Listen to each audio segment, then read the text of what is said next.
Bancada Fretilin lamentável o nono governo constitucional. Nebe revolga lei número tolo, para rua sanolo recém o intenção a destruir sistema administração público.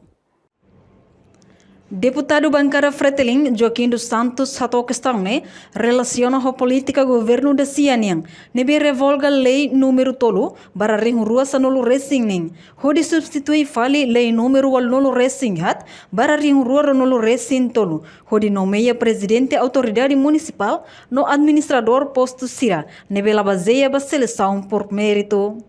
Tuirnia decisão governo niang ho intenção a destruir sistema administração pública nebe hari quase tina ronulu ona. Labele conselho revoga lei 3.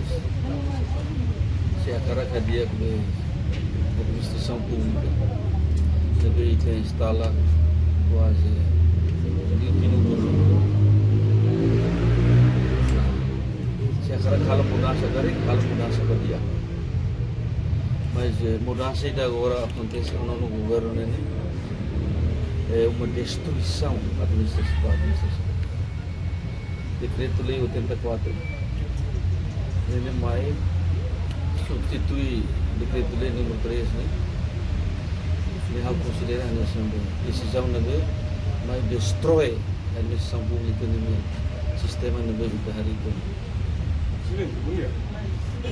e também desde o início bahwa ini dah karagat hari sistema democrático de participativo e baseia a capacidade mérito. Enquanto vice-chefe bancada CNRT, deputado Patrocínio Fernandes considera lamentação que bancada oposição não é normal, mas bem Estado e a regra, não é reciclei ou regula processo roto.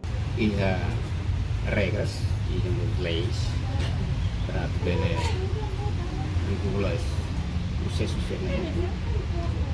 de nomeação do governo baseia no decreto-lei número 3 de 2016, depois altera dia federal, etapa no governo altera, o decreto-lei número 84 de 2023. Esse decreto também marca competências do membro do governo, deu para presidente e autoridade dos municípios, membro do governo tutela, mas propõe qualquer candidato para primeiro-ministro, para depois primeiro-ministro usa a minha competência de lei, decreto-lei, nomeação. Portanto, tomara de posse acontece o enhira primeiro-ministro Cairala Sanana Guzmão, simo proposta do ministro administração estatal, baseia no decreto-lei número tolo, para rua sanulu recém e a loron sanulu recém fulang marsune.